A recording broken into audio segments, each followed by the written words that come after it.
Otro pasaje que nos demuestra la creencia definitiva de una sola resurrección en las enseñanzas de Jesús se encuentra en Juan 5, 28, 29. Leemos.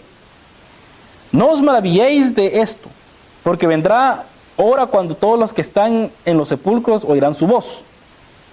Y los que hicieron lo bueno saldrán a resurrección de vida, mas los que hicieron lo malo a resurrección de condenación.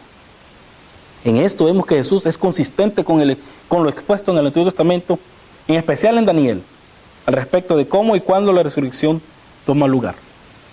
Porque no podemos esperar una resurrección en el arrebatamiento de los que son fieles, después otra resurrección después del arrebatamiento de los que murieron siendo fieles durante los 7 años del Apocalipsis, si es que es dispensacionalista en su creencia, y otra resurrección al final del milenio, donde resucitan los buenos y los malos, y hay unos los mandan al lago de fuego y otros están con Cristo para siempre. Y muchos dicen que en esa resurrección después del milenio solo los malos resucitan. Pero Jesús dice que va a haber una sola resurrección. Esto tendríamos que verlo más detalladamente en otras ocasiones, pero con esto que espero dejar claro cómo Jesús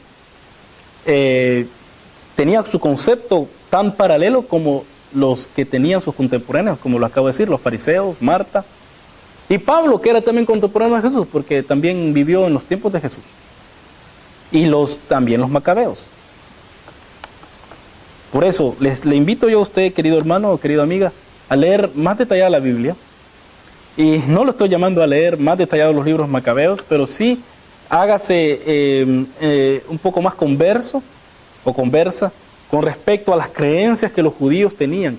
Si usted se recuerda que el Señor Jesús dice muchas cosas que para nosotros no lo entendemos, acerca de Herodes, cuando le dicen, mira el Señor en Mateo 24, mira qué grandes piedras, mira qué hermoso este lugar, porque el templo era una de las 7 maravillas, no de las 7 maravillas, las 7 maravillas fueron mencionadas antes, pero era la maravilla arquitectónica del tiempo. No había otro edificio más bello que el templo de Jerusalén. Y por eso cuando el Señor le dice, no quedará piedra sobre piedra de esto, imagínense qué impacto tuvo el Señor Jesús al decirle a los apóstoles, esto es lo más hermoso, el edificio más hermoso que hay, pero de esto no quedará nada. Así que yo le invito a leer una Biblia de estudio para hacerse más converso con lo que ellos creían y cómo es que el Nuevo Testamento estaba siendo escrito y cómo ellos creían y vivían en esos tiempos. Ahora, pasemos a los dichos de Jesús con respecto a su resurrección, cómo Jesús entendía su resurrección. Vamos a ver especial atención a aquellos pasajes de los cuales Jesús habla de su resurrección, y eso lo vemos en Marcos 9:9. Y descendiendo ellos del monte, les mandó a que nadie dijesen que lo que habían visto, sino cuando el Hijo del Hombre hubiese resucitado de los muertos. Jesús miraba hacia el futuro, y en este no solo contemplaba su muerte, sino que también su resurrección. Una vez más, el Evangelio de Marcos nos dice que Jesús miraba a su resurrección, pero aún su segunda venida después de su resurrección, o sea, la continuidad de la vida en un estado del cual nunca moriría.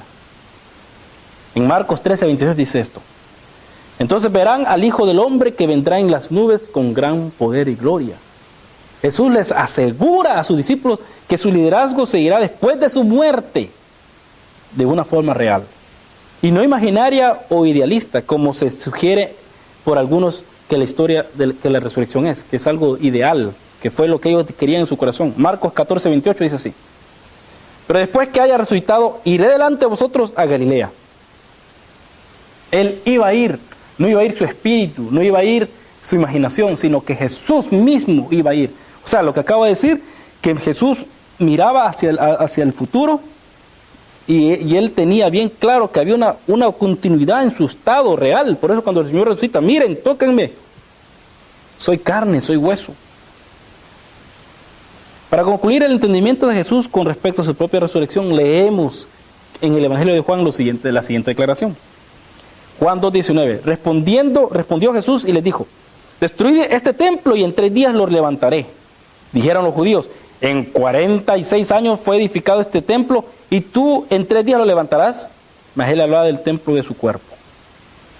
Este dicho de Jesús encaja perfectamente con los demás dichos crípticos en el Evangelio de Juan, porque Juan es bien difícil de entender, por eso se le llama a Juan el teólogo.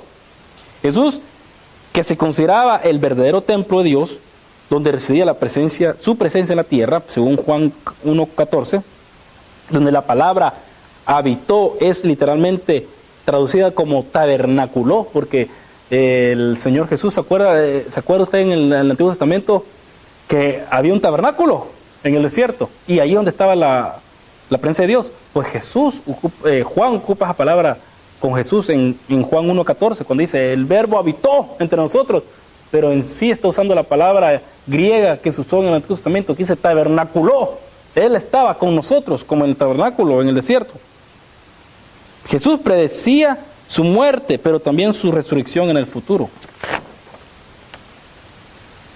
Ahora quisiera pasar a algo que vamos a pasar a las cartas, a las cartas, a las epístolas, y esta nueva sección la quiero llamar la prueba histórica de la resurrección de Cristo.